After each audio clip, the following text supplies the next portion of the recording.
My name is Ashwati Anu and I am from Department of Zoology and Genetics. So today you are going to learn about water pollution. Okay? So in this section you are going to study what is water pollution, what are the causes of water pollution, then what are the categories of water pollution. Okay, so categories or the types of water pollution. Here you have 7 categories of water pollution.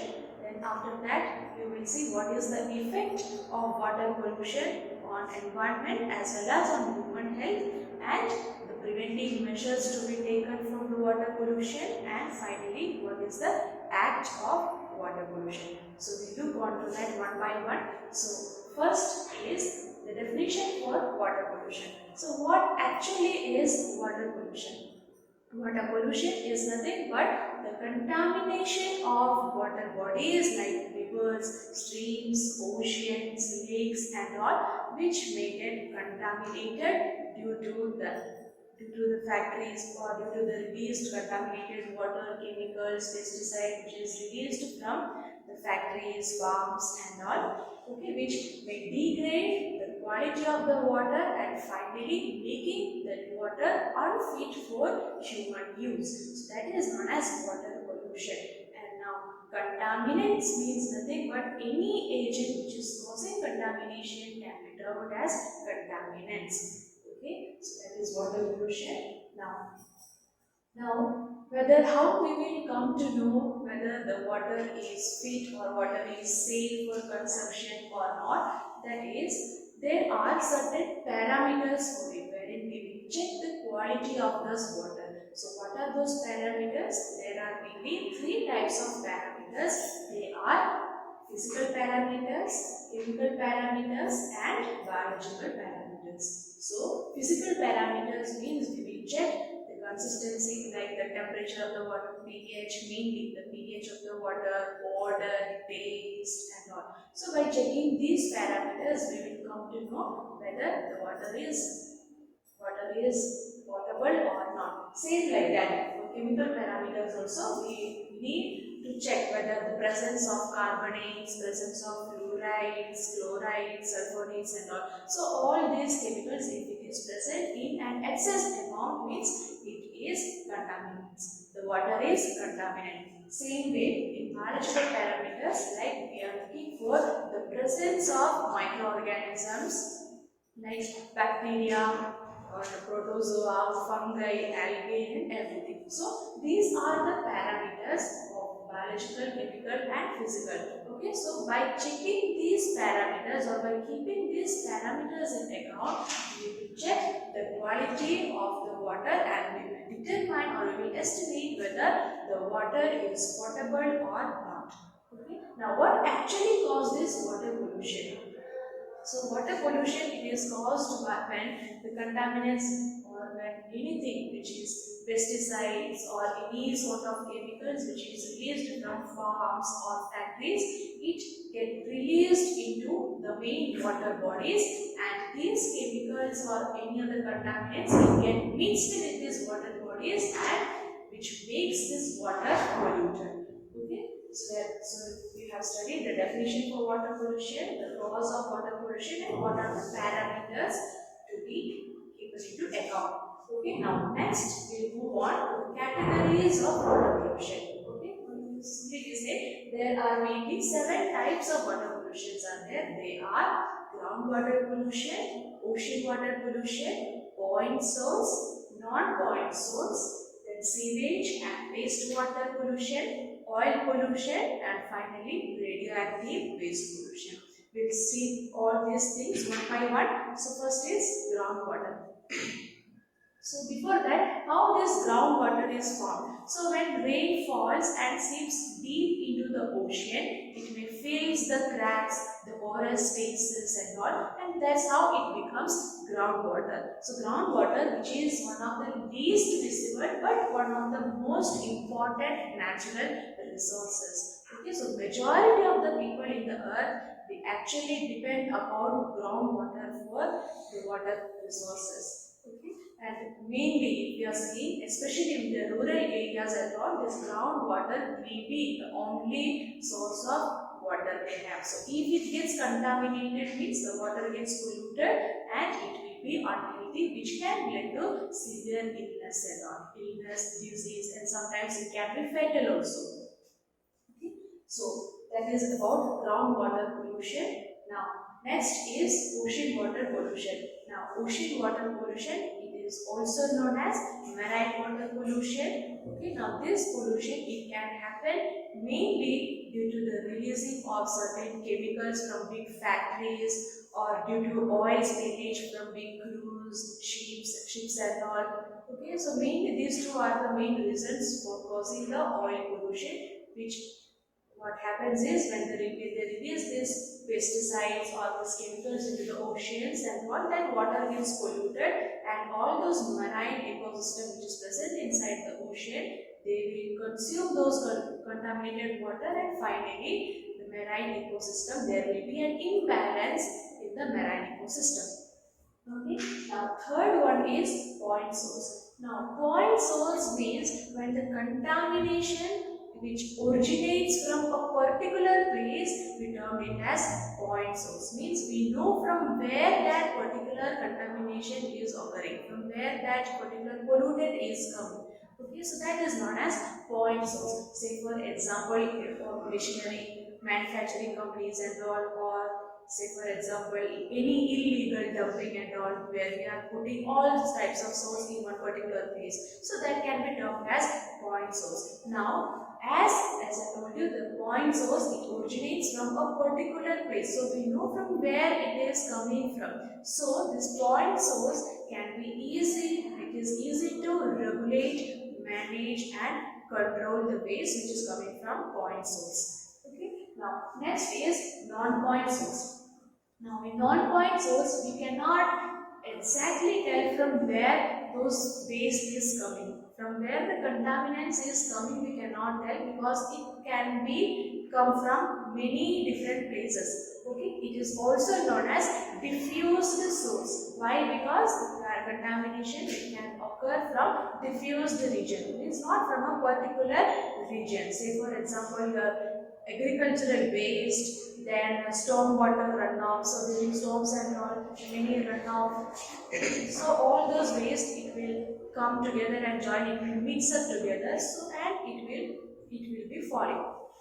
Okay, it will be reaching everywhere. So such cases we cannot determine from where exactly those waste is coming. So that is known as non-point source. Now next is sewage and wastewater. Now used water is wastewater definitely. Okay, so we basically this sewage and wastewater, it includes mostly of our agricultural waste and also septic waste and all. Okay, so if it has not dumped or not been properly disposed, means it creates water pollution. It will get entered into the water bodies and it will get contaminated.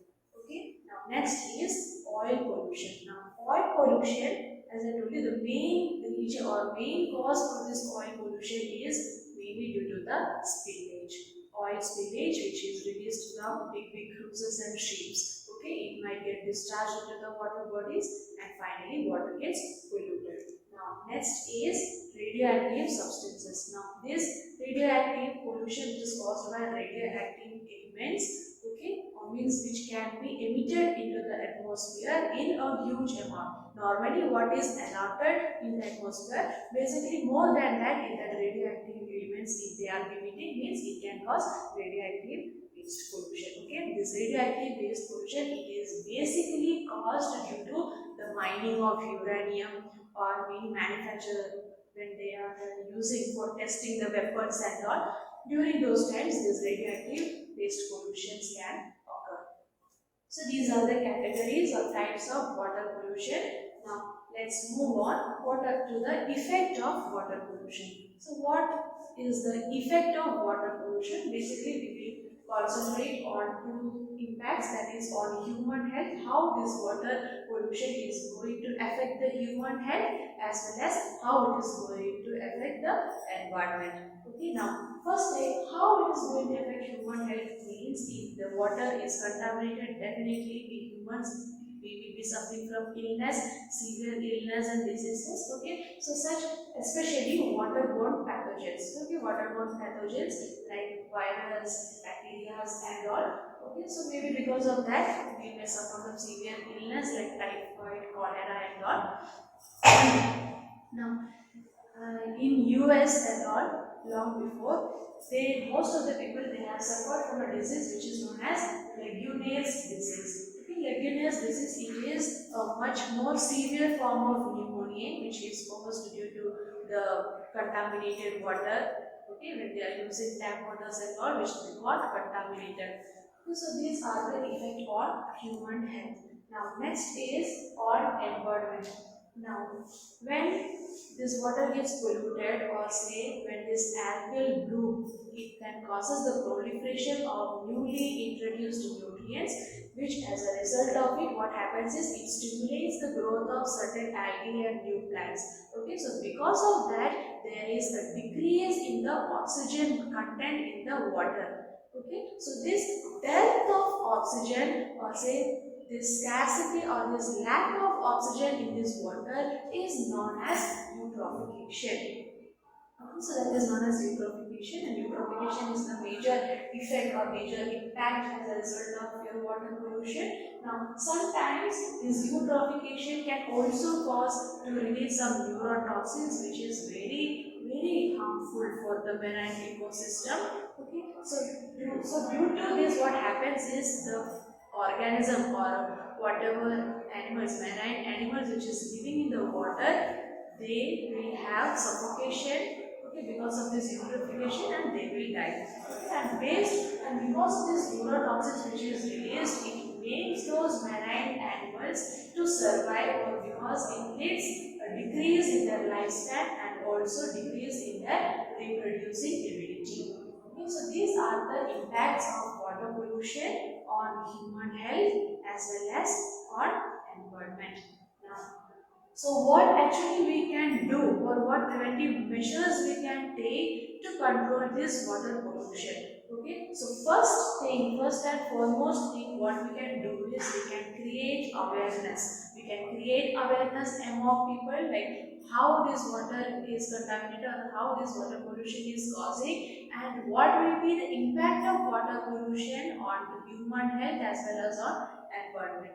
Okay, so by providing ample or by providing good awareness, we can avoid water pollution to an extent. Now, next is reduce the consumption of plastics. As we all know, plastic is very dangerous for environment and all because it is slowly degrading. It takes billions of years to degrade. Okay, so we should reduce the intake or we should reduce the consumption of plastics. Usage of plastic should be reduced. Now next is if we have a good yard and all, that storm water runoff and all will come, that becomes a trouble. If we are using pesticides, herbicides or any chemical fertilizers and all. So instead of this we can go for biofertilizers and all which cause or which release less chemicals. Okay, so by reducing the pesticides and certain chemicals, we can improve or we can prevent water pollution to an extent. Okay, so actually there are two laws or two acts have been implemented for the control of this water pollution. So those here are the two acts, that is the Water Prevention and Control of Pollution Act which is implemented in 1974 and the Water Prevention and Control of Pollution Cess Act in 1977. So these two are the acts which is meant to prevent or to regulate the water and can cause less water pollution. Okay, so in this Cess Act means mainly it is used to obtain levy and cess. That means to collect tax from certain industries which is using chemicals and fertilizers in a huge amount and they have to dump these chemicals into the ocean or in particular region. So we are collecting tax from such categories. Okay, and any person who is not following or who is obligating these laws, they are subjected to pay a fine of 2000 or they are and they can even be put behind the baths. Okay, so these are the prevention and act which is implemented on water pollution. I would like to tell you some case studies, one or two case studies regarding this water pollution. So one such case study, as I have told you, this Legionnaires disease, it has been done or it has occurred in US. Okay, it is a severe form of pneumonia wherein the people got infected by this Legionnaires disease due to the consumption of this contaminated water. Now another case study is about Minamata disease. Okay, Minamata disease, it has occurred in May 1956. Okay, in Japan. Okay, what happens is these people, they were living in that Minamata Bay. So what happens is usually at those times we didn't know what actually has happened because people were used to get symptoms like severe illness, then vomiting, stomach ache and all. So laterly it was confirmed that, and finally the people may go for coma and finally they will die. So later on it was confirmed that it was due to mercury poisoning. So how those mercury poisoning can be occurred in these humans? That is because of this mercury poisoning. Okay, that means the mercury has been released into the ocean. How means this mercury maybe this mercury may be present in some pesticides or any chemicals which is released into the oceans. Okay, and that ocean is contaminated with this mercury, and as a result of it, the fishes and dolls which are surviving in the ocean, they consume those mercury polluted water, and these fishes are finally consumed by humans, and finally they all have occurred mercury poisoning. Okay, so because of that, Minamata disease has occurred. Okay, so that is why it is known as Minamata disease. Now, another case study is about Itai disease. It has also occurred in Japan only. Okay, now what is it is Itai disease means what happens is it causes neurological or it causes soft bonds. Your bonds, it will become softer and finally you will lose the balance. Okay. Now this Itai disease, it is caused due to the cadmium poisoning. If the cadmium is present in the water in more limit than what is allowed, it can cause Itai disease. Okay. Now this mercury poisoning, which is known as Minamata's disease. Okay. Usually, the permitted amount of this mercury or cadmium in the atmosphere is about 0.001 parts per million. So, if such chemicals or such heavy metals which is present beyond this limit, it can cause severe damages to your neurological, central nervous system also, and to other parts of the body also. So, this is all about water pollution.